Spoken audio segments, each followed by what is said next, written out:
Yeah, an absolute pleasure to be joined by Matt Bateman, who runs the Montessorium think tank, which I guess is a branch of higher ground education, which tries to make Montessori mainstream. So I think today we're just going to be diving into Montessori, ins and outs, what it's about, maybe trying to level some criticism at it and see how Matt takes it.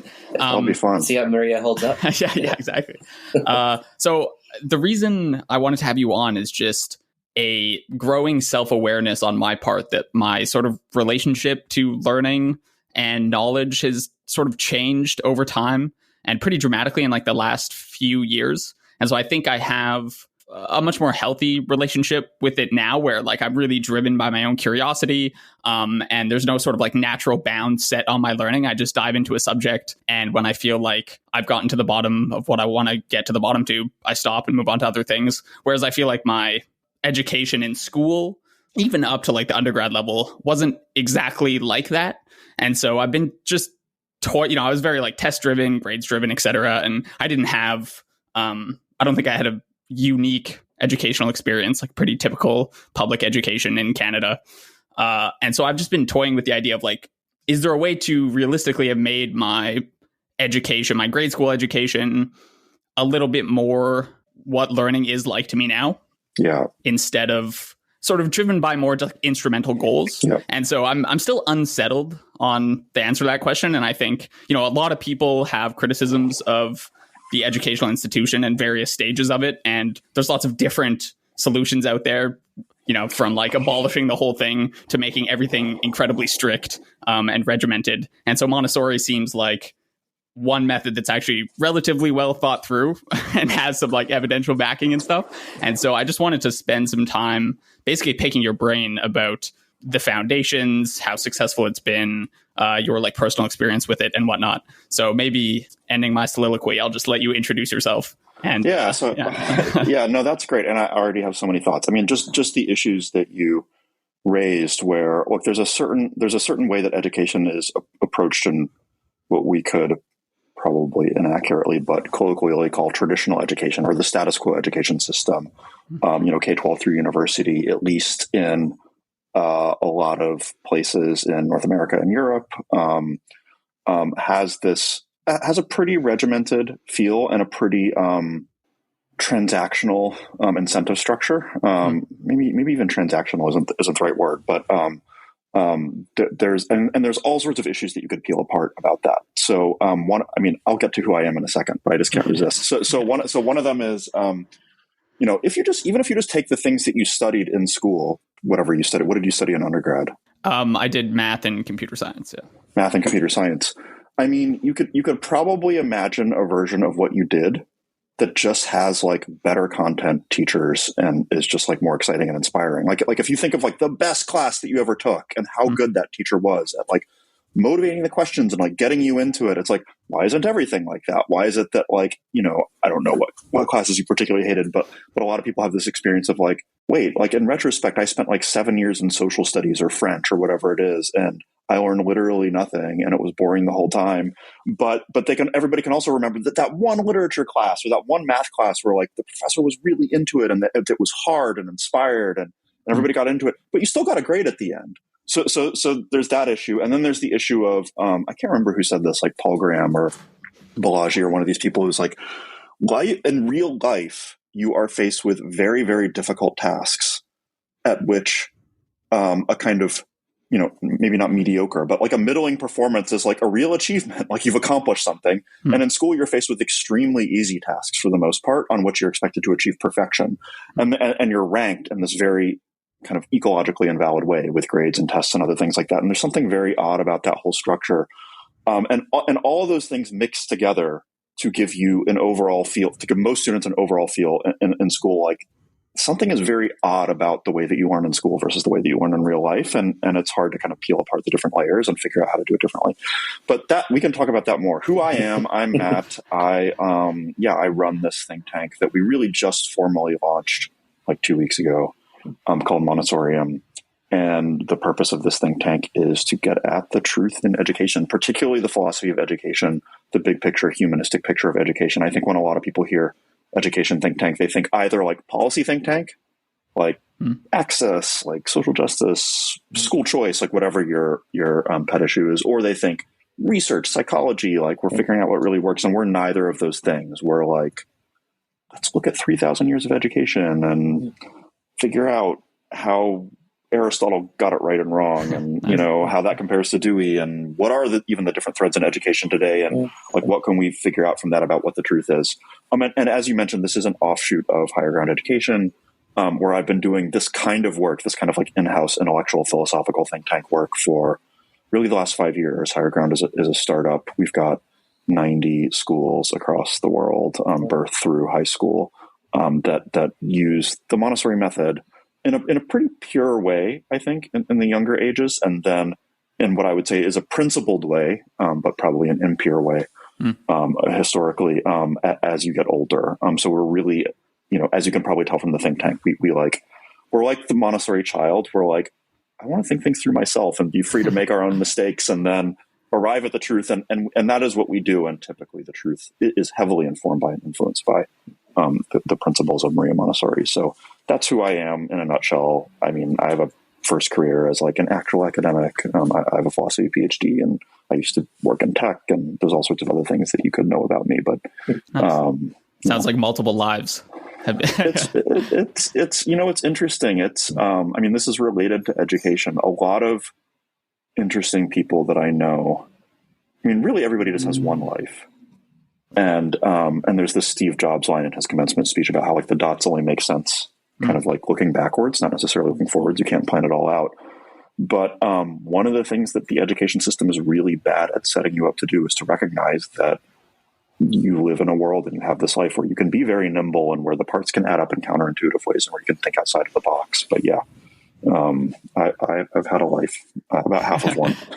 I mentioned to my wife, Helena, that I was going to be having a conversation with an expert in the Montessori method. And she's like, Montessori, is that the thing with the tiny furniture? Yeah, it is. Because I guess that's also a bit of an aesthetic that's been trending on TikTok. It is an aesthetic. Yeah.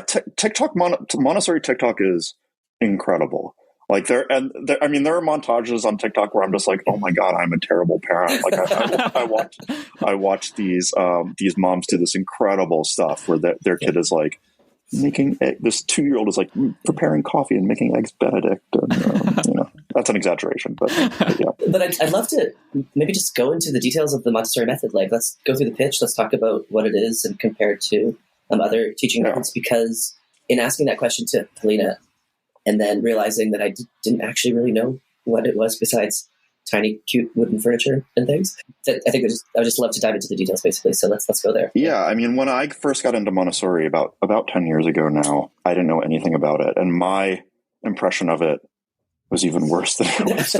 So my parents, when I was young, I remember asking them. I was probably like 5 or 6, and I was like, "What's Montessori?" One of my friends' younger brothers or something went to Montessori, and they're like, "Oh, Montessori is terrible. It's a place where the animals are in charge of the zoo, and like you don't want to be sent there." And I was like, "Oh my God, please don't send me to a Montessori school." And then basically, I didn't encounter it again for 30 years. So I'm going to give you the historical answer, and then we'll catch up to the present. So, that's nice. In the early 1900s, this woman, Maria Montessori, was one of the first doctors or medically trained people in Italy in modern times, and she was working at an orthophrenic institute, which is a kind of all the historical terms are not politically correct, but she was working with the mentally ill people of her time, and that crossed into different kinds of criminality and destitution too at the time. And she ended up working a lot with the children at this institute, who sometimes themselves had issues, and sometimes were just the children of others who had these issues. And she started she started to realize that a lot of their issues were actually issues of understimulation, of kind of not understanding the nature of early childhood needs. And these were often very young kids, so like preschool age kids, like 2-year-olds, 3-year-olds, 4-year-olds. And she would notice things like people think that they're like hungry like animals, and that they're chasing after crumbs and they want to eat the crumbs. But it turns out that they don't actually eat the crumbs when they find them. They play with them. And they're just so starved for intellectual stimulation that they're trying to find any object that can sate their curiosity. And so this led her down a kind of rabbit hole that culminated in her running this slum preschool, this preschool for extremely poor children in a slum kind of that you can't imagine today if you grew up in North America. Really, you can't imagine if you grew up in North America, even in the last 200 years. European slums were something else. And she worked with young children between the ages of about 2 and 7 at this school that she set up. And she worked with a number of other people, teachers. And she was just thinking things through from scratch, trying to figure out what to do with these children. And she started doing things like what your wife described. So she contracted with carpenters to make child-sized furniture. She worked with the psychologists and cognitive scientists of her time who were interested in helping mentally disadvantaged adults. Again, not their term for it. They would use crazy people, retards is how they would describe it. But they would help try to. People were experimenting, like, how can you get them to learn literacy and language and math, and how can you connect them to learning and subjects?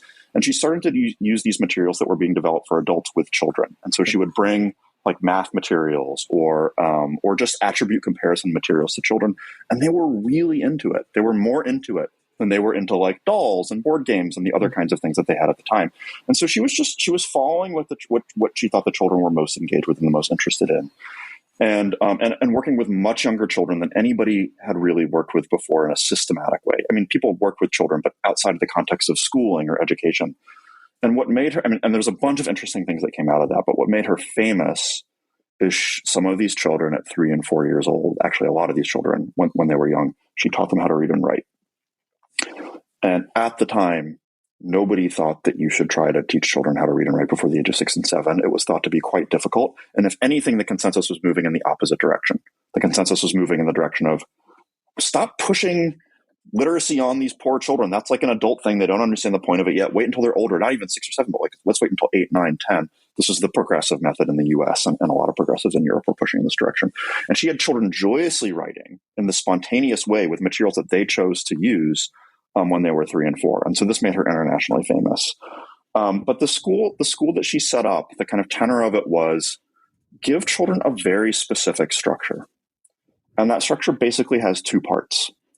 One is that it's an environment set up where children can, she called it a children's house, where children can meet their own needs, where they can clean up after themselves, where they can take care of themselves, where they can feed themselves, where they can learn to dress themselves, to have a kind of carpented, architected world around children. So this is your wife's thing. Yes, the tiny furniture, but like imagine that plus like, a tiny fridge and a tiny stove and a tiny, like everything, like children were doing the dishes themselves. And so that's one component. And the other component is learning materials.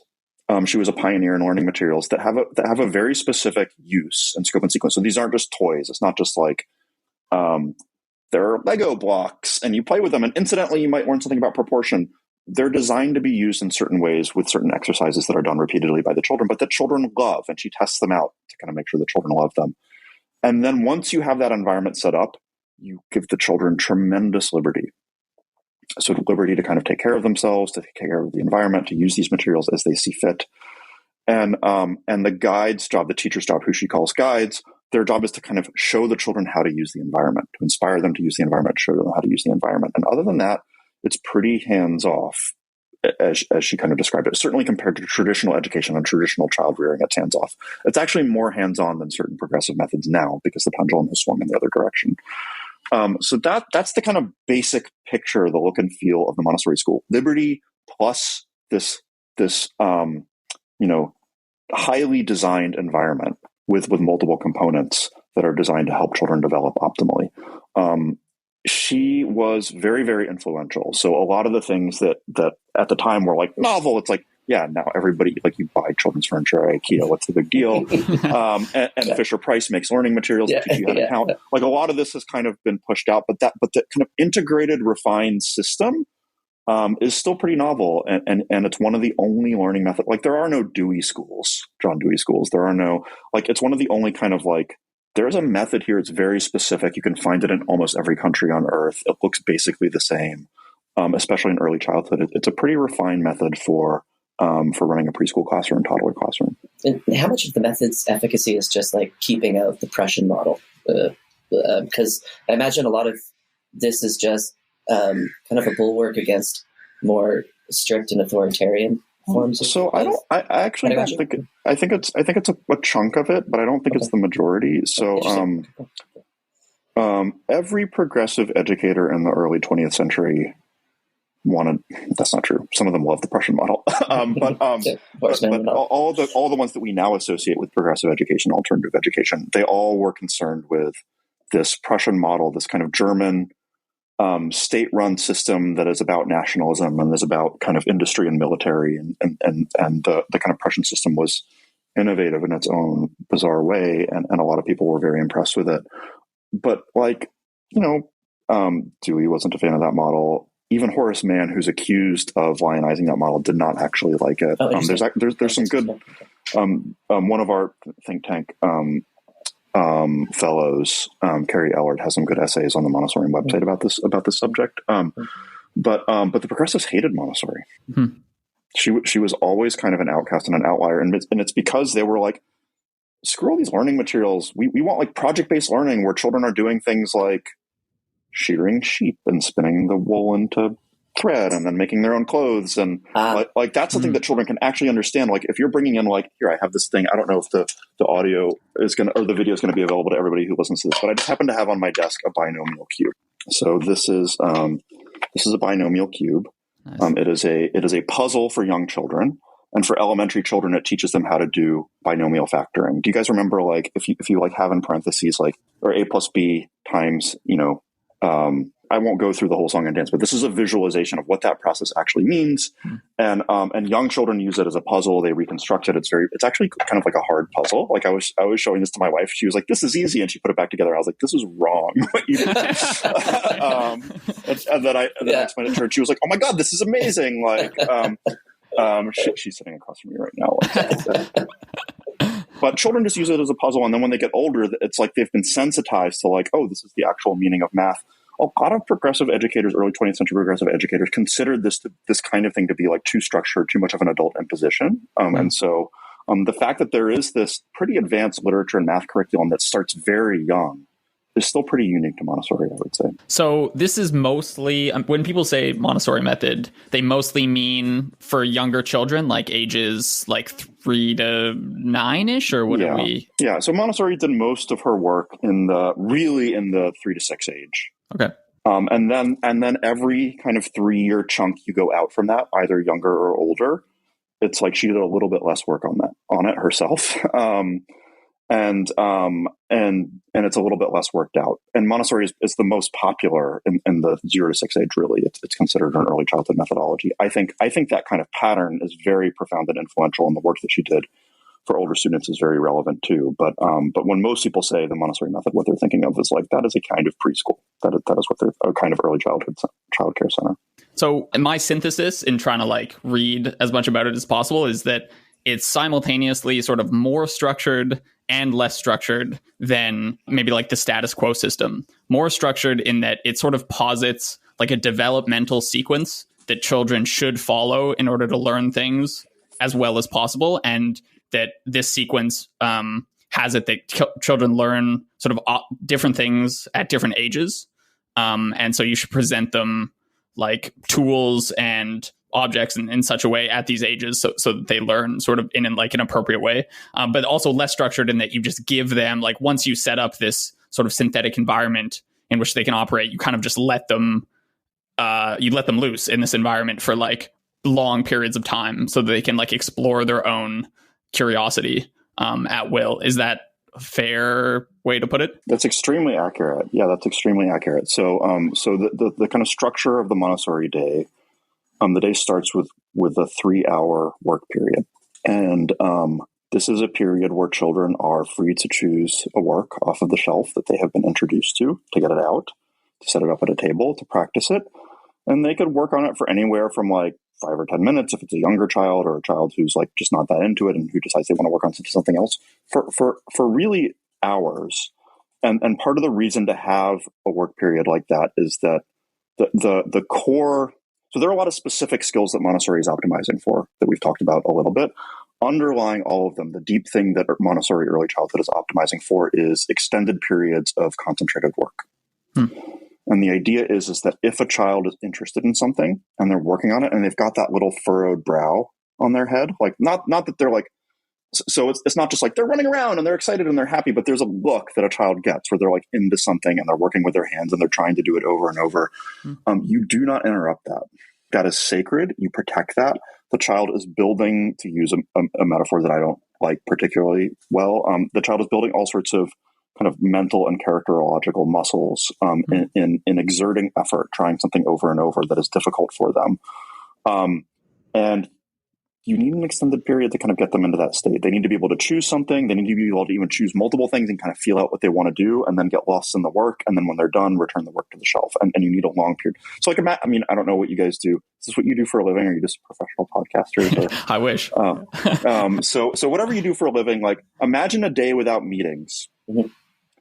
And then like one meeting shows up on your calendar at like 11:30. Like the day is like 50% of your productivity is cut, right? Like, and that's the kind of idea behind the work period. It's like, stop messing with the child. Like everybody gets their concentration. Like if the child is just expecting to like happen, like circle time or like now we're having a snack or whatever, like you got to give them a period where their expectation is like, it is my job to kind of like get lost in something. So that is the beating heart of the day is the work period, and being able to choose work and get lost in it. And yeah, what you said in terms of what do they do with that time? Is it just like free play or what is it? Yeah, they're working with these materials, either the cognitive academic learning materials, the exploratory learning science materials, or something in practical life. They could like wash some tables. And if you get it at the right age, children love doing that. So one other thing that you said is that she thinks that there's a kind of developmentally optimal time to introduce things. That is true in broad brushstrokes. It is true. And that it's not so much, it's not this kind of Piagetian view that like first children are in a sensory motor concrete operational period, and then you introduce them to these materials. It's a little bit broader than that. The idea is that there is a time when children will naturally find certain things interesting and challenging. And then if you miss that time, then after that time, they will not find it kind of naturally interesting and challenging. So it's almost like a motivational aspect. There's a cognitive aspect too. But just to take a simple example, putting on a jacket. Most people learn how to put on a jacket when they're like 3, 4, 5, maybe even a little bit older. And if you think about putting on a jacket, like it's nice when somebody holds a jacket for you. Because it's like freaking hard to put it on. Like even as adults, it's like 1 out of every 100 times you're like can't find the damn sleeve. And for like a 1-year-old, an older 1-year-old or a 2-year-old, putting on a jacket is really hard, and they actually want to do it themselves. They kind of like push you away when you get on their face, and but they can't do it yet. And so it's just this frustrating thing for them. But there's this method, some people call it flip flop over the top, other people call it the Montessori coat flip, where if you lay out the jacket upside down and open in front of the child and teach them how to line their feet up with it, they can put both of their hands in it and flip it over their head. So why do this? Clearly you don't need to do this to learn how to put on a jacket in life. This is not about teaching a practical skill. Everybody learns how to put on a jacket. And everybody's pretty good at it. Everybody's roughly the same level of good at it. But if you get it when they're like 18 months old, 2 years old, it builds something. It like speaks to them. It's like, I can do it. I can do it myself. It builds their confidence. It does something to their soul. Whereas if you teach them how to do it when they're 4, it doesn't do anything to their soul. And that kind of consideration, if you kind of magnify that out with like self-care and work and language and math, it's like, when can you get to the child so that this speaks to them? And if you miss that window, it's like, yeah, now you have to learn how to write cursive when you're 9 years old in elementary, and it's a chore and it's just drills. Is there a way to do it when you're 3 or 4 so that they're actually genuinely intrinsically motivated by it? And that's kind of what the development is about. It's not so much like cognitively ready. It's like, what is a challenge? What is exciting? What speaks to this age? It's like at any given age, there's a set of problems which are challenging but solvable with enough effort. Yeah. But that set will be continuously changing, and you want to kind of give the child the opportunity to solve these problems when they're age. And I would just add to that, if you miss it and the child has to learn it anyway, it's something important like reading or math. then you have no choice. You've got you're in a situation where the child has missed the point where this is naturally interesting, and you have to kind of do something a little bit more schoolish with them. Because that was going to be my next question, because I wanted to square everything that was just said with the fact that Maria Montessori got such excellent results teaching children to read. Because I imagine putting on a jacket is very different than spending a couple hours going through a book. So what's hard about reading? If you think about what's hard about reading for a child, there's a lot that's hard. So just to take a laundry list of simple things. One is most of the words in most books, you don't know what they are. You've never even heard them spoken before. Even if you get a kind of simple children's book, you're going to very often encounter either it's boring or you're going to encounter vocabulary that you don't know. The whole grapheme system of writing, not only is it hard to kind of learn and memorize, these are symbols that only differ from one another in subtle ways. So it's just hard for a child's mind to wrap their head around it. But it's also, even if you can recognize them, it's very hard, just fine motor control wise, extremely hard to produce it yourself in an accurate way. The best 3 and 4 year old is just, no matter how brilliant they are, no matter how much work you do with them, they're just not going to be that precise. They've got these stubby little fingers. Their brains are just not that developed in terms of fine motor. This is what they're working on, right? And the whole alphabetic system is designed for adults who have extremely refined fine motor capacities, doing something very, very well. There are other things too, but those are just a handful of things. So what Montessori did is she tackled those difficulties. She kind of isolated and solved for those difficulties. So here is the scope and sequence, a sketch of it, of reading and writing for children. So first of all, there are a number of things that children do motor control wise to build the writing muscles that have nothing to do with writing. So the way that we teach children how to wash tables builds the motion of being able to hold your arm like this. A lot of the materials have these little pegs on them, and the way to best use those pegs is this, puzzle pieces, for example. The way to best use those pegs is the same methods and muscles that you use to control a pencil. So haven't even gotten to writing yet. These are just manipulating things that children are interested in doing. Then on the language side, there's a sequence of, first you have children play these phonic sound games. So what I'm looking around the room, what starts with a S? You don't even say the letter name. It's just S or K or ah. You're getting the children to notice different sounds. After a lot of games like that, gradually, and a lot of vocabulary building that also happens in Montessori, it's they're just cards with pictures and you're building all sorts of vocabulary. You start to associate those sounds with what's called the sandpaper letters. So the sandpaper letters are written letters that the letter part of it is rough on the card, and you can trace it with your finger. So it's this is, again, you don't introduce the letter names. It's just this is this. And then after you get good at that, it's what is this card? What objects does it go with? And they start to match this with a snake and a square and other things that sort of this just visually. And then you introduce them to a movable alphabet, which is just the letters kind of in wooden block forms, and you have them very slowly and gradually start sounding out things that they want to say. So if the child wants it, the child has a cat at home. What's a k? What's an a? What's a t? Can you find those sandpaper letters in the movable alphabet and spell them out? And all of a sudden the child is writing, and they haven't had to hold a pencil, even though they're practicing and preparing for pencils, and they haven't had to read a book. So it's writing without writing, and it's writing before reading. And so there's this very brilliant sequence that kind of tackles the problems one by one. So if children are writing first, they never encounter a word that they don't know. A priori, every word that they want to write is a word that they know. If children are writing using a movable alphabet, they don't have to use the pencils yet. It's important to learn how to write with a pencil, and they're working on it, but you don't have to rush that. That can come later. First you're learning how to put letters together, and they haven't even started reading yet. And so there's this whole kind of rethinking of the language scope and sequence and relating it to what can children actually do? What are they actually interested in? How can we make each step as inspiring as possible? And you do that, you get brilliant results, and children love it. They don't hate it. And so it feels like play to them, even though it's work and learning. How does Montessori feel about playtime without goals? So it seems like a lot of this methodology is geared towards very specific skills. How does it feel about kids running around throwing rocks at each other and whatnot? Throwing rocks at each other. Yeah, the Montessori rock throwing method. I have this distinct memory in childhood of a bunch of kids deciding to run away from the adults and have a rock throwing And we were all into it, and like 2 kids lost teeth. And like, it's like, oh, there's a reason why adults don't let us do this. But so Montessori doesn't say a ton about it. I think if you read between the lines and look at the historical context, she thinks that it's really important. It's just that she thinks that it's not that kind of unstructured imaginative play, let's call it. Sure. Is important. It's important both for kind of gross motor development and kind of getting a sense of how you can move. It's important for cooperative play. It's important even for developing your imagination. It's just that there's this other thing that's also important and that children don't usually get.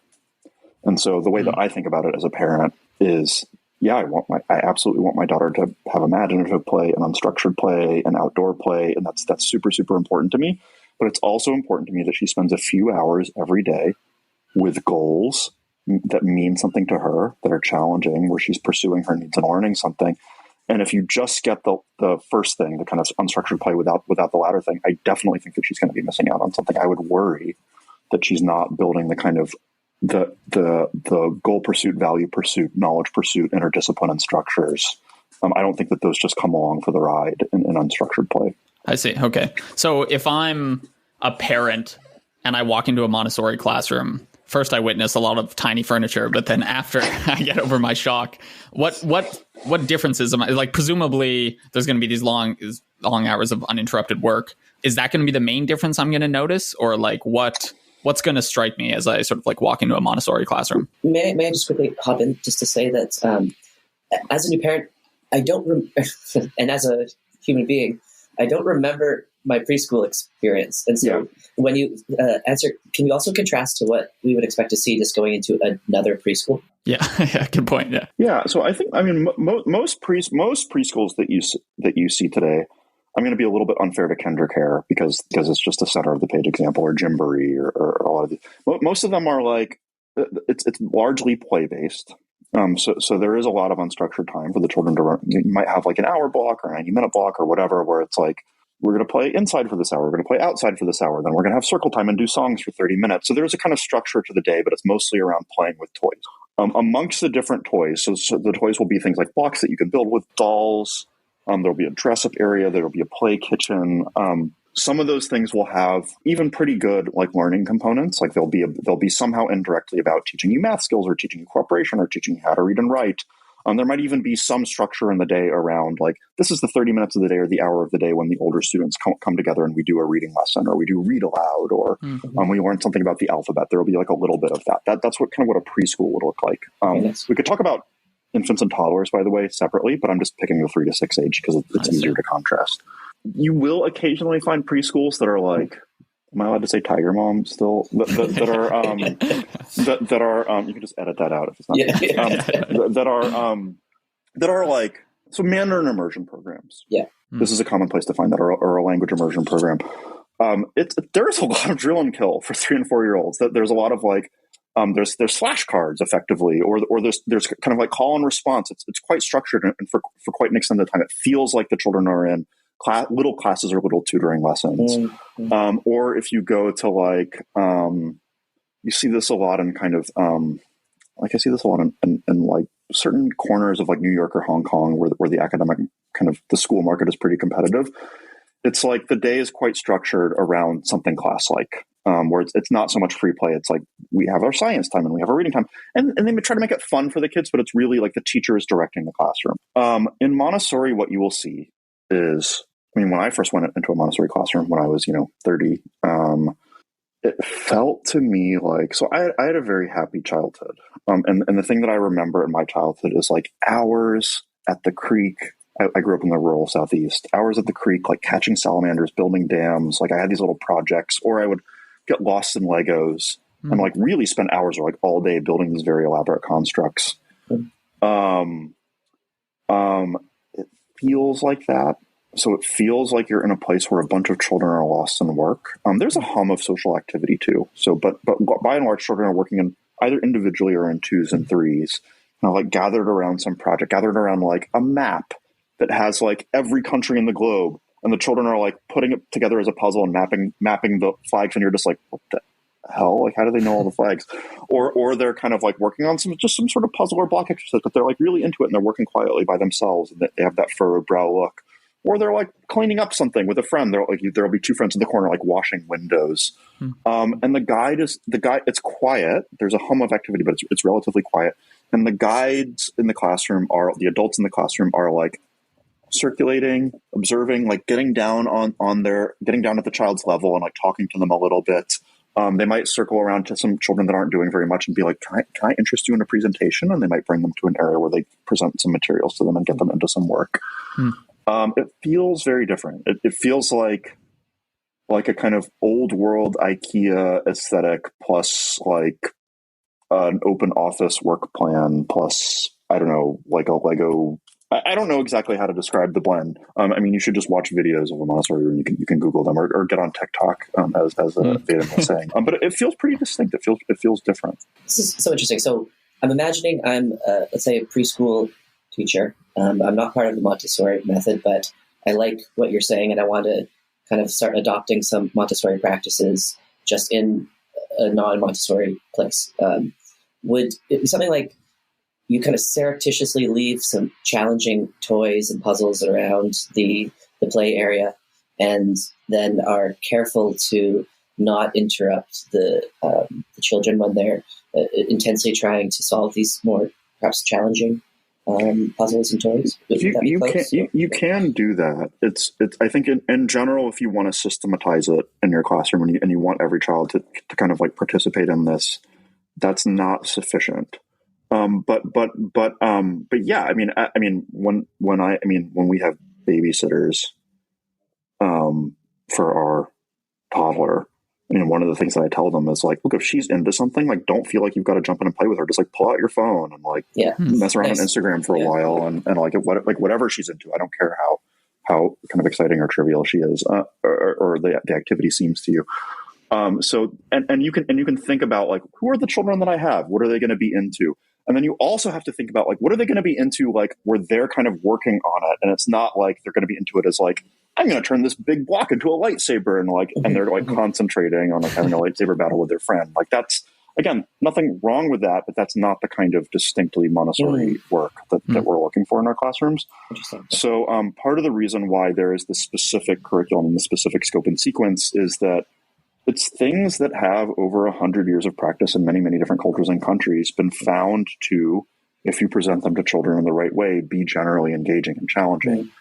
And you can really find that with anything for any particular child. But if you kind of want to bring that to a classroom, I think you need to start thinking about like, okay, like if I put these blocks next to the other toys, are the children just going to naturally engage in imaginative play with them as they do with the other toys? Are they going to kind of solve it like a puzzle? Or, how do I inspire this kind of work that I want to see? And that takes more work from the teacher than just leaving work out generally. As a parent who would be considering putting their child into a local Montessori school, what should they look for to make sure that the method is, say, being taught correctly? So a few things just off the top of my head. Is there a 3-hour work period at the beginning of the day? Can they talk intelligently about what happens there? Can you observe? It's hard to observe during COVID sometimes, but in general, my advice used to be like, go into the classroom and observe. Like, what do you see? Do you see concentrated work? There's other kinds of indirect red flags that I would look out for. So one very common one is, are the walls covered in things that are A, not at the child's eye height, and B, that most of the children in the class can't read? So like let's say that there's like an inspirational quote, like as you come in, and there's like a lot of things like that. It's like, who is that for? Interesting. In the classroom. It's not for the children, right? Things like that. Is the environment really optimized for the child? I definitely think it's worth looking at, are the teachers trained? And I say that without at all being a snob about training. We have our own teacher training that is like very radically different than typical Montessori trainings, and that I think the world of. I think that you can find somebody that's Montessori in spirit and kind of like a self-starter that's never taken any training. But it's like, how does the school think about Montessori practice? Like, is it something that they're thoughtful of? And training is a kind of proxy for that. So it's worth at least asking about. Those are just 3 things off of the top of my head. And yeah, Montessori it's not trademarked or regulated, or anybody on earth can hang a shingle that says Montessori, and people often do because the brand has a certain kind of cachet. And, just be aware of that. Montessori it's not like McDonald's. It's like fast food, if that makes sense. I mean, not that Montessori is fast food in quality, but like when you think about a Montessori school, think about like, I'm selecting amongst many different chains or many different kind of sub brands of Montessori or particular implementations. It's not like I'm going to a franchise. I'd love to move the conversation slightly to Montessori at higher age. Yeah, sure. Yeah. I'll just say a couple of things at the outset and you can follow up. So one is that Montessori and her son and her collaborators did quite a bit of work in lower elementary. So the 6 to 9 age. I haven't even talked about mixed ages yet somehow, but anyway, the 6 to 9 age, some considerable structural work, less curricular work at the 9 to 12 age. So by the time you're in upper elementary, pushing into what we would call middle school didn't exist at the time, but as a distinct category. But you start to kind of like, if you're just like a teacher that goes through the standard materials, you start to like run out of material. You're like, okay, I've got a student who's like, they need to learn something about gravity. Like, what's the lesson on gravity? What are the materials in gravity? There's like nothing, right? So that's where the rock throwing really comes in, Yeah, that's where the rock throwing comes in. Yeah. And then in adolescence, she did some really cool experimental work. She did, and her collaborators, in terms of particularly what middle school should look like. And she had a model in mind where the students went away from home to live on a farm part of the time.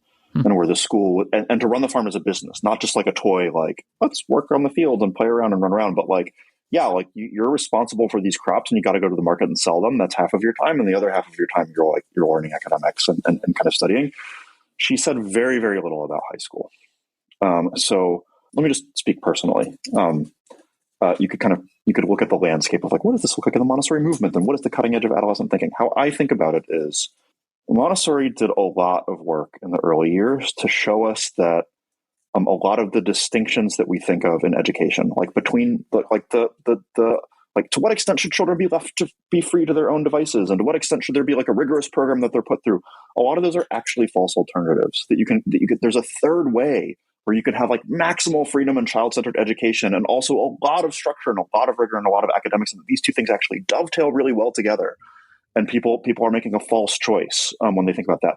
At that level of thinking, at the level of like deep principles, let's reconceptualize what education looks like. Let's think about like concentration and work periods and a different role for the guide and a different role for the environment.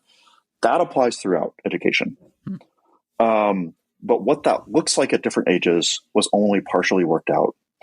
And her vision for what it looked like, even kind of like taking the farm school, middle school model. I mean, the way that I take that is like, that is one way you could run a middle school. Let's look at the kind of spirit of that and think about how you might run a middle school in the middle of downtown Baltimore. Like, I don't think that you want the farm school model. So what are the principles there? Well, you want the children running a business of some sort, and you want them to be involved, and you want it to also be integrated with academics. What does that look like? Why is that? Let's think about why that is, because she wrote much less about this than she did at the other ages. So there's more fresh thinking needed. Just one tiny follow-up question there, because what's the relationship between Montessori and technology? Because I imagine that as you get a bit older, one of the the primary places that people think and explore is using a laptop on the internet. Yeah, well, I would cite Montessori's 1907 essay, "Laptops in the United."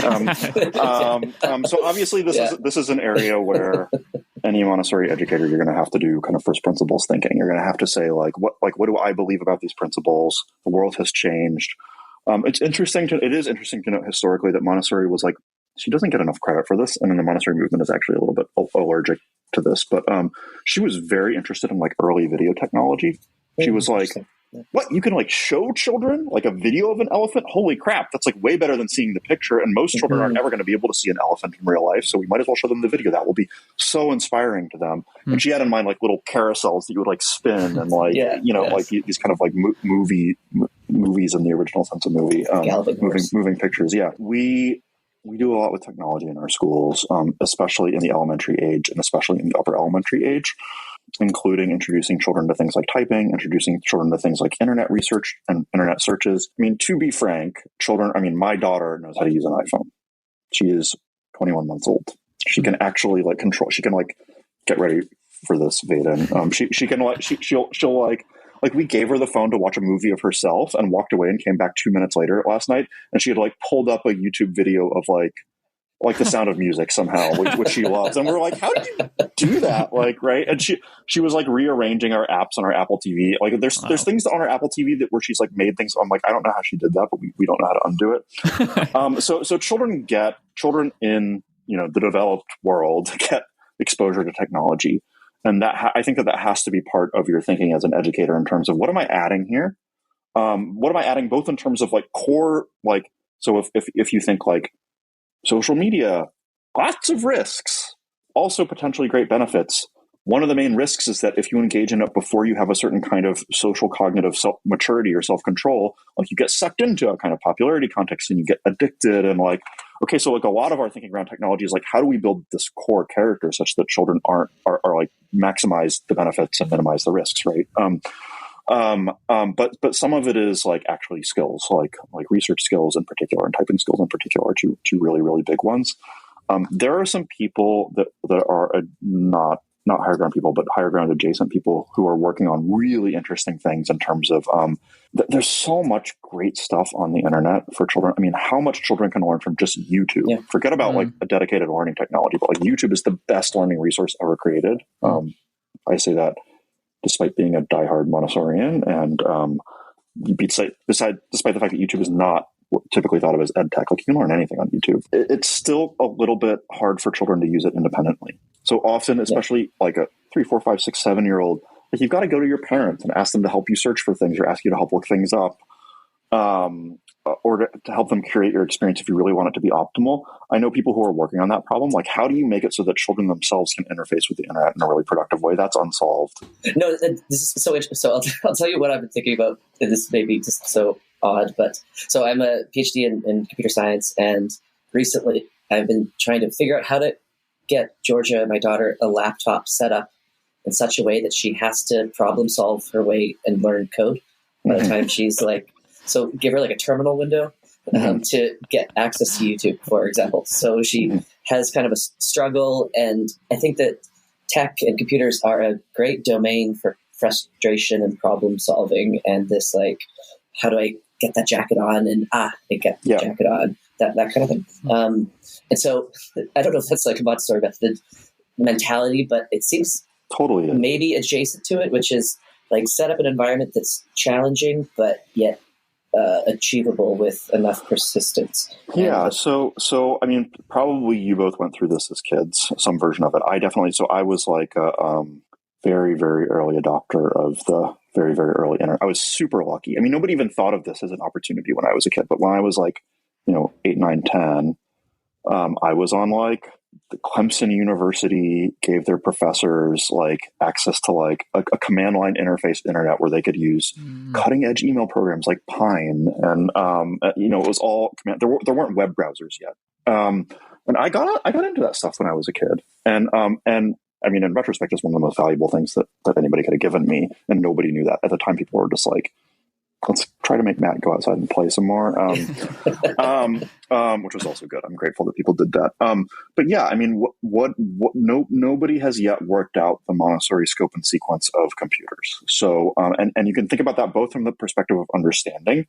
So, both understanding physically what a computer is and more abstractly the kind of logic of a computer. There's kind of different levels in terms of, the Turing state machine, the different layers of abstraction for logic that you can have, how that interfaces into anything. I mean, what I would like children to understand about computers, regardless of how they use it, my goal is that they understand conceptually that computers are a combination of math and machines that implement that math, such that humans have figured out how to make math do almost anything that humans wanted to do, and that is a magical thing. That means that, like, we figured out how to use math. I love that. Implemented in metal. Like, we figured out how to turn sand from the beach into this math machine that lets us have conversations with grandma over FaceTime. Like, all that is math, and it's like magic. I mean, if the default is not that people think of things that way, most people do not think of computers that way, and so there's at least a kind of like grounding level. How do you get that? What's the scope and sequence of that? Like, do you approach it historically? Do you start with the Turing state machine and Babbage and all this stuff? Or is it like, does that not make sense? Is there like a wooden material that children can play with that will teach them about logic gates? A lot of people have attempted things like this. There's a whole thought there about like just what computers are, much less how to use them, that hasn't been worked out yet. Some people at Wildflower used to work on this this Montessori organization. So there have been attempts, but I don't think that anybody, including us, has been super successful at just like really implementing it. Yeah. Is there a aversion to technology within some parts of the Montessori? Yeah. Oh, yeah. Much less so now than 2 years ago. So COVID has really changed people's views on, like 2 years ago, if you had been like, we're going to do a virtual Montessori program, you would have been excommunicated. And now it's like, yeah, obviously human development doesn't stop in the face of a pandemic. Like, let's use all the resources available and let's think about it. So, yeah, there is a streak of Ludditism, in the Montessori world for sure.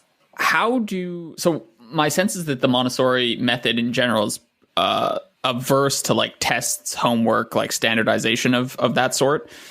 I guess one, do you think that would proceed if the Montessori methodology was like pursued into higher grades, like high school and stuff? And then two, how does this interface with like the external world? So presumably you have kids graduating from these programs, then they have to go to like, junior high, high school, or like college. Like at some point you have to sit down, you have to write a test, you have to study for stuff you don't like, it sucks, or you get given a task at work that is not very illuminating, but you have to struggle through. Like, what's the relationship between like Montessori and then post Montessori? Okay, so the last thing you just said is a different issue. So let me say a couple minutes on that. So Montessori's view of the unpleasant task is that the way that you actually learn how to do that is by learning to do challenging, pleasant tasks. So there is no specific, localized, functionally special mental muscle of forcing yourself to do something that you don't want to do. What there is a kind of general capacity to do things that are challenging and to persist through challenges. And the way that you build that capacity most naturally and most joyously is by persisting through challenges that you're actually interested in. And then that strength transfers by extension into things that you're not necessarily as naturally interested in. This is Montessori's solution to this problem, is that it's not interest versus effort. What you need is the interested effort. And then that lets you do things that aren't kind of naturally interesting to you when you see fit as you get older. Okay, so that's point one. So on assessment, so I am much more friendly to even standardized assessment than the vast majority of Montessorians. Even if you take particular ones like the SAT, which is a kind of weirdly scholastically evolved and developed intelligence test, essentially. It's not as bad as most critics think that it is. It's a decent test of reading comp. It's a decent test of certain aspects of logical and mathematical reasoning. I don't think it's all that either, but and there's a pathology around how it's used. So your whole life ends up revolving around these test scores, and you don't even take the test until you're in high school, and it's this kind of weird, bizarre thing. And so I never know exactly what to say about it, kind of qua test and qua thing that exists as a social institution that's probably deeply harmful to many people. But I mean, so there's standardized tests. I do generally think that we should be probably doing more with standardized tests, not necessarily spending more time on it with students or optimizing the student's experience around it more, but we should, as people who are interested in education and society, be innovating around what are things that we can do to tests that are pretty low stakes and low key that are standardized in some way and that give us a sense of where a child is and what a child can do. But sorry, by we there, do you mean like society in general, or you mean Montessori? Yes, okay. Society and both. Yeah, and Montessorians tend to be pretty assessment averse and test averse. Most progressive educators do. It's I don't think it's a good thing. I think it's less an area that we're like, it sucks. And we need to avoid it, and more of an area that it sucks and we need innovation to make it better. On the grade side, now grades I do think suck. I mean, first of all, there's all the grade inflation issues where like getting, I mean, I used to be a college professor. Like I cannot tell you the number of students that have literally not go a semester in your office without a student crying because you gave them a B. Yeah. And there are kind of structural reasons for that. Grades are just not a good way to kind of assess something summatively.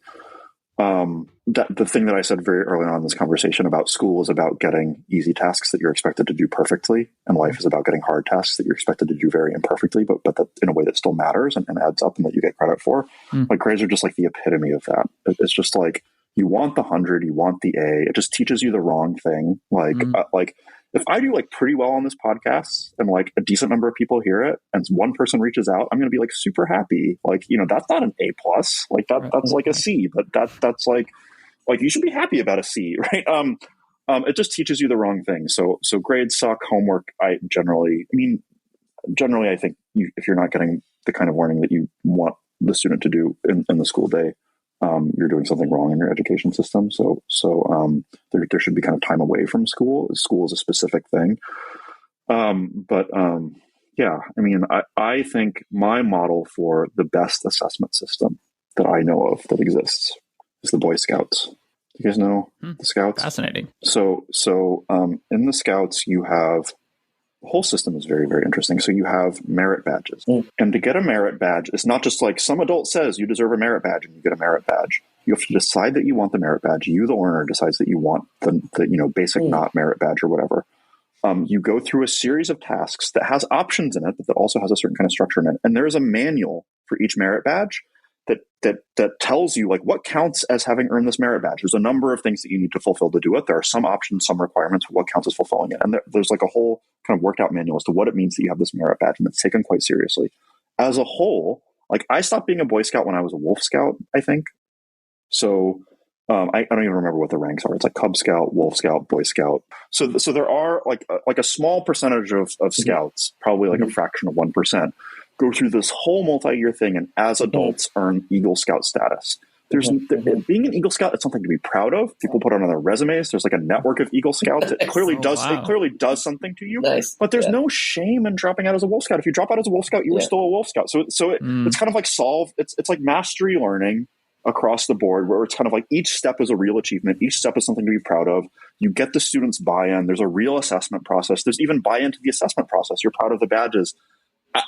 That doesn't all generalize to a school context, but it's the closest thing that I've seen to like, it's an assessment system where there's buy-in, it's mastery based, it matters. There's not inflation. It just works and people are proud of it. And that's the kind of thing that we need to see in school. This is so fascinating. I have never contrasted Scout badges and letter grades before, but I think that's an interesting comparison. But it strikes me that the function of grades serve multiple functions. So if I was an educator in, say, a university setting, and I want my students to learn some mathematical technique, which I know will be beneficial to them further down the road, but at the moment they may not see the benefit. Grades and assigning grades to that task is a way to incentivize. But then grades are also used as like a measurement system, right? To see which students are better than which other students. Grades are used as an incentive system in a way that is bizarre because college grades don't in fact matter. What employer actually looks at your college transcript? Maybe there are some who do, but it's also used to kind of measure your progress and to rank you in comparison with other students. Especially in math, what you want to see is, can the student actually do this thing? Yeah. Like there's a thing. Can the student do it? Can they do it well? Can they do it in a number of contexts? Yeah. It's a definable thing. Probably it's something that we could write tests or exercises on to assess without too much trouble. And somehow that's attached to this grading system. In other areas, I could take a derivative badge. I was imagining like the badges. That's so cool.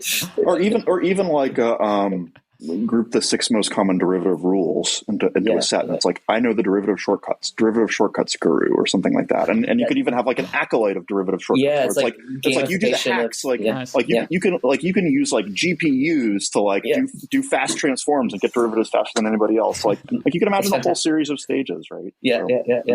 So you said, in Boy Scouts, people opt for the badges, right? So they have to say like, I want this and now I'm going to pursue it, which reminds me of something you've said in another podcast, maybe the New Liberals one. I can't remember which one, but you said a big distinction between Montessori and traditional ed is the element of like assent with the learner. So like education and learning is something that has to be assented to by the person who wants to learn instead of it's not done to them. It has to be done with their consent. You can't just be lectured at or taught at and expected to actually like learn it. You have to be like, actively engaged in the process.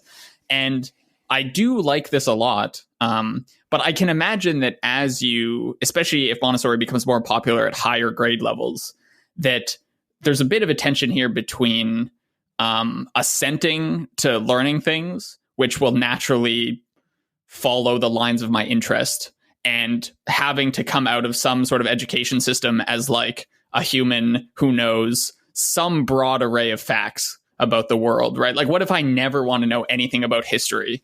Presumably we want people coming out of high school to know something about history. Is that a false dichotomy in my head? I believe that. I think that everybody should know quite a bit about history, and quite a bit about European history, even in particular.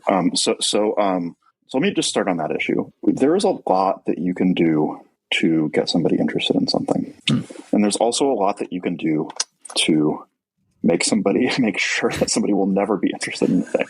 And most of what happens in education under the heading of motivation falls under the latter category.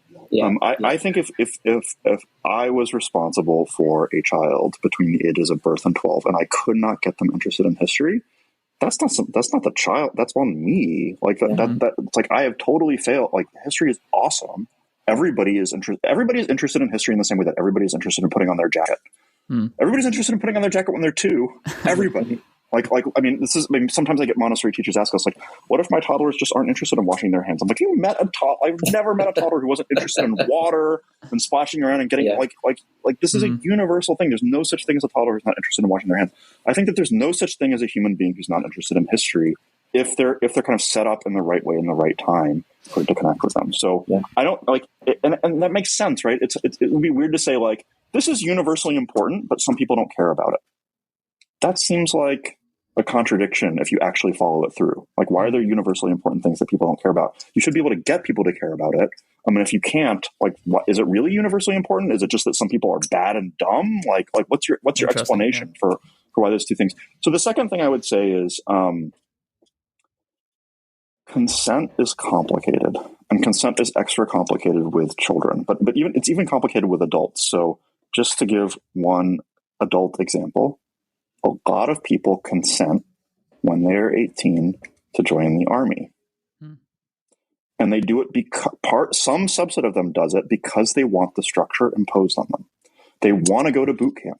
They want to have somebody yell at them and whip them into shape and to grab them by the collar and to not let them and if you just go and you watch a boot camp, it's just like, what is this hellscape where everybody's being bossed around all the time? Nobody has any free will at all. It's a place where consent is crushed. You could even say the same thing. Like, there are certain scout troops, Boy Scout troops that are like a little bit more regimented. There's certain sports teams that are run in a draconian way. People still sign up for them voluntarily. They love them. They're not for everybody. Some people don't want boot camp. I don't want boot camp. But you can consent to have somebody drive you and challenge you and to really impose a lot of order on your life. For some people, how that plays out in a school context is extra complicated. For some people, that's what they need and that's what they want. Figuring out that that's what they want and getting them to kind of assent to it, whether explicitly or implicitly, is complicated. I do think that what a lot of people want in school is, everybody that goes to the University of Chicago wants a challenging experience. Right. So, there are specific educational institutions where you know what you're in for. Like, it has a reputation for being unfun. And that's part of the fun. Like, people jokingly say, like, this is a place where fun goes to die, but they still sign up for it. And in a meta sense, it is fun for them. This is what they want. So that's just a kind of complicating issue. And I think that I do not think of the issue of consent in parenting or education as literally doing what the child wants to do right this second. That's not what the child wants usually. Sometimes it is, sometimes it isn't. Like, what everybody actually wants is some sort of more long-term view, and how that interfaces with a particular child's temperament is can be tricky. Sounds like it has to be a very case-by-case thing. It's case-by-case, but it's case-by-case within parameters that you can articulate. Nice. Where it's like there's not actually that many types of human being at this level that we're talking about, and there are structures that work for everybody. Yeah, I think one thing that Eric Weinstein said that I really liked was that there's no such thing as learning disabilities, but there is such a thing as teaching disabilities. And I like this idea that if, say, a student isn't learning math, it might be the fact that the teacher isn't competent enough to teach it, not that the student isn't competent enough to learn I think that that's true in a lot of cases that we describe as learning disabilities. I think that there probably are such a thing as learning disabilities, but I mean, we're way too quick to. I mean, even in Montessori, we have this thing called child study, which is basically like a detailed observation practice where we try to kind of really just like do nothing but watch a child for 30 minutes a day and reset our expectations and prejudices. And like, it's kind of misnamed. It's not about the child. This is like most child studies. It's like the teacher has failed to connect with the child, and the child study is about giving the teacher space to like really closely observe the child and reestablish their mental relationship with them in a way that's transformative for the child's experience of school. That is this kind of inner work of the teacher, as Montessorians called, is like really, really critical. And I think we are way too fast to say, this child has a different learning style or this child has a disability. It's like, no, like, like do your job.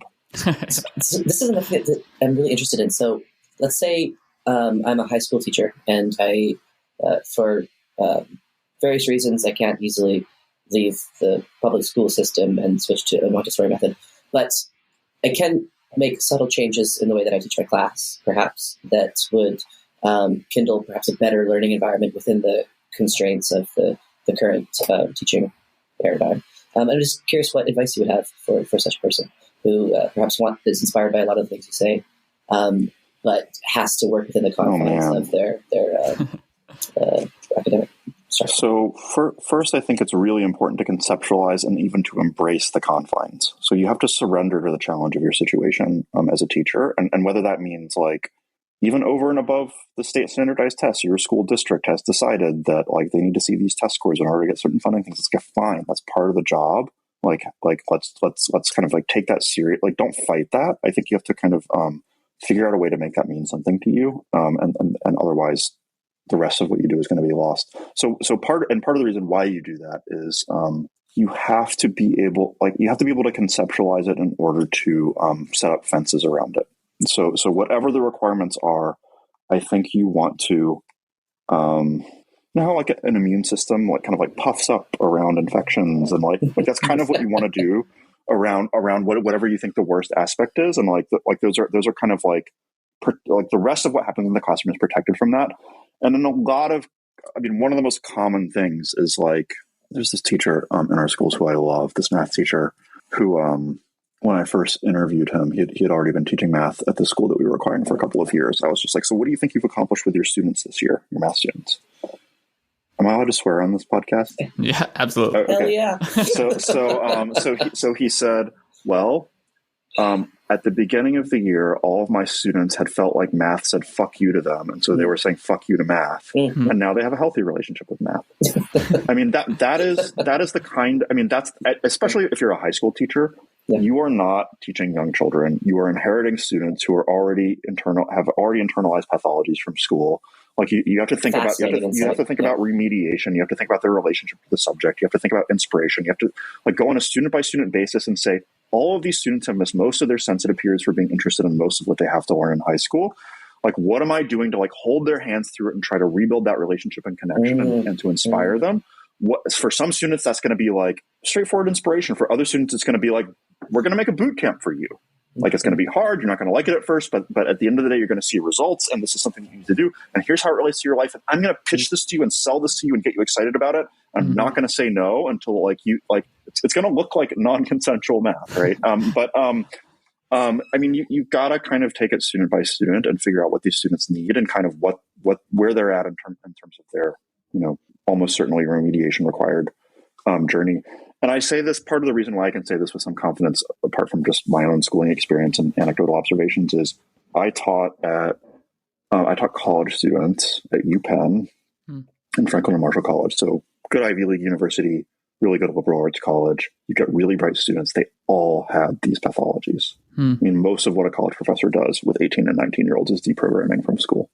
So on that note, if you had like full or partial flexibility to change something about upper education, so maybe university in particular or high school, and like we're able to change the constraints that those systems as they exist right now impose on you, what would it be? Like, how would you change your the university requirements to make learning better, just assuming you're getting students that already have some of these like pathologies? Yeah. So, I mean, nobody likes this answer, but here's my kind of big picture, high level answer. And there are good reasons why nobody likes this answer. Push everything down 3 years. Get rid of universities. High school becomes university, and only some people attend, and you start working when you're 15. I love that answer. That's a great answer. Yeah, I mean, so the reason why people hate it is because people have this vision of like drilling preschool kids on elementary, which is not what I have in mind, right? But I mean, most students who are in university shouldn't be there. I mean, so I've talked to like really good. I was talking to like Brian Kaplan types who like. I don't know if you know his work, but he's like very critical of education. He's like, look, I love my job. I think my students love me, but like 90% of my students, like I probably only reach 10% of my students. Like, what do you do about the other 90%? I'm like, 90% of your students shouldn't be there. Yeah.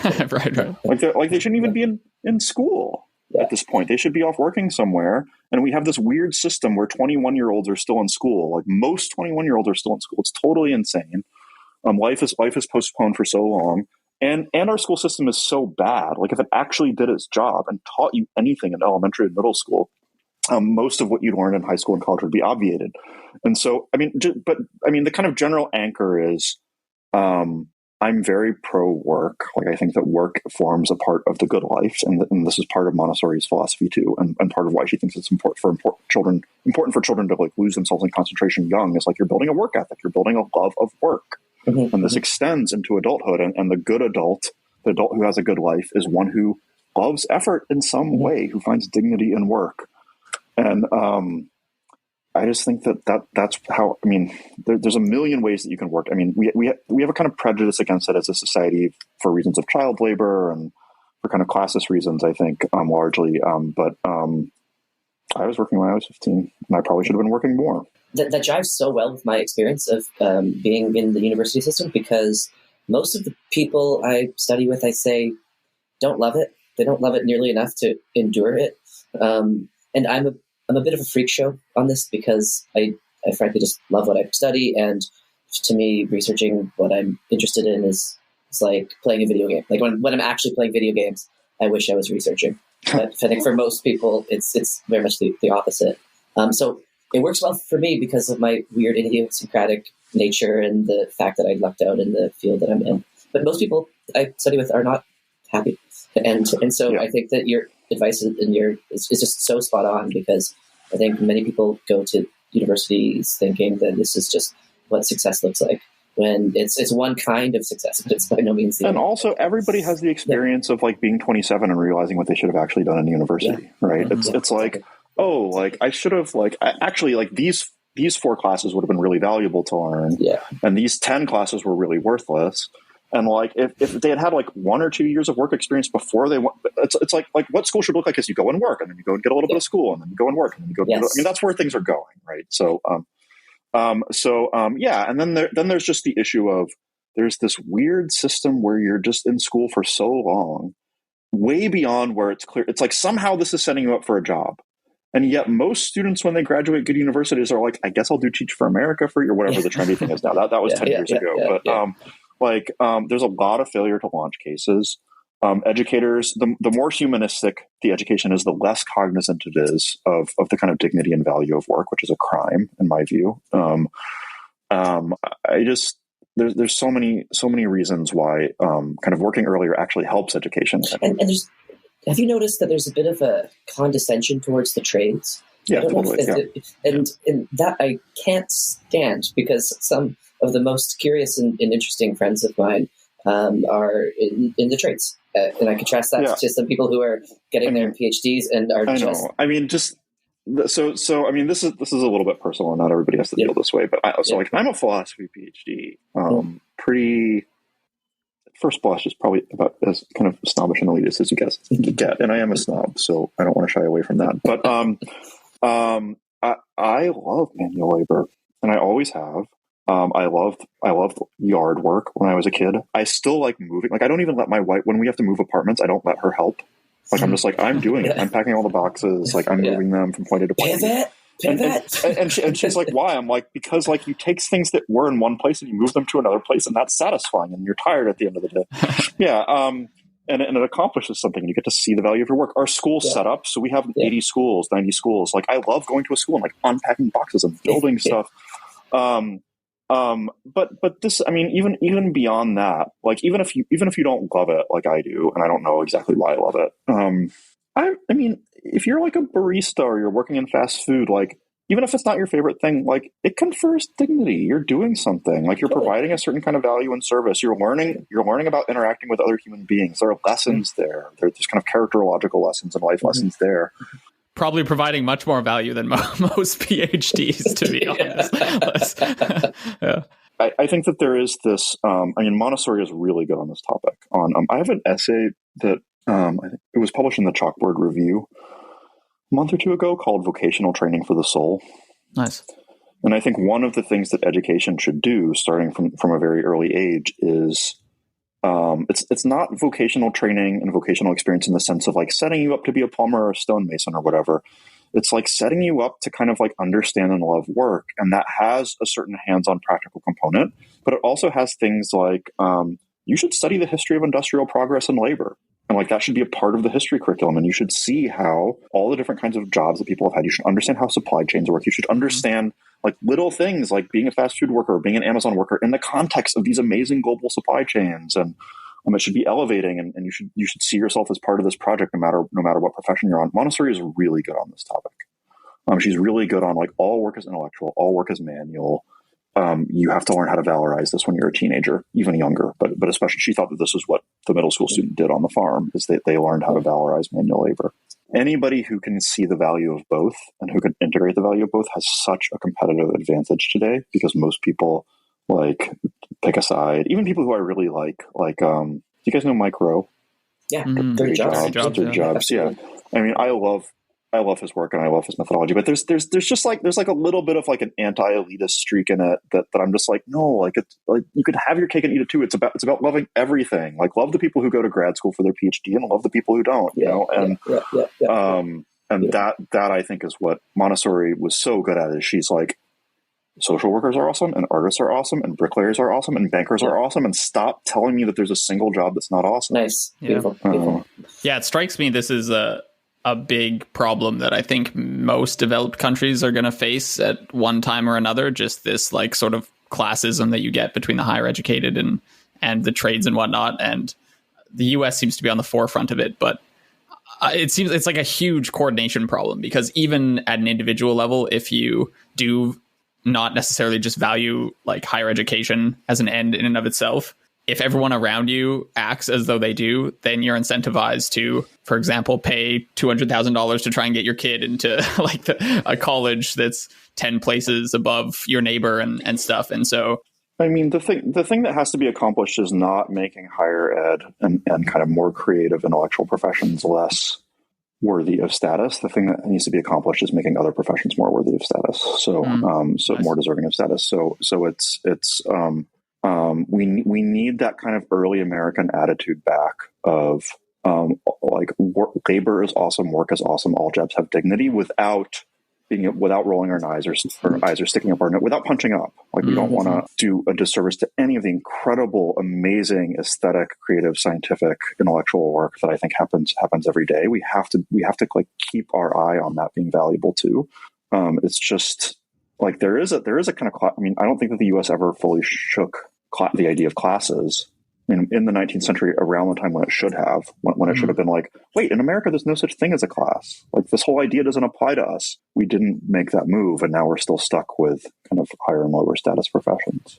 I think another dimension of the pursuit of higher education is the failure to separate, say, university and learning, because learning and the pursuit of learning for its own sake can happen wherever you are. It can happen in a conversation at a park. But I think that part of this conflation of, say, university and learning is that people feel that if they're not on a campus, then they don't have to learn, or that if they want to learn, they need to go onto a campus. Yeah, I think that's true. I think that's on the decline. Yeah, especially podcasts and YouTube. Podcasts and YouTube and long form content on the internet and Wikipedia, and like, I mean, when I used to say things like YouTube is the best learning technology out there, or Twitter is a great university.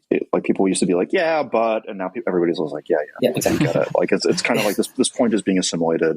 And I do think like nobody thinks that higher ed is going to be the same in 30 years. The question is just like exactly what is the time and exactly what is it going to look like. But I think it's a great time to be an educator. It's a great time to be a learner. This is a point that I make a lot. Like if you're a parent right now, holy crap. Like there's never been a better time to be a parent. As crappy as schools are and as ossified as the credentialing system is, like would you pick any other time and why?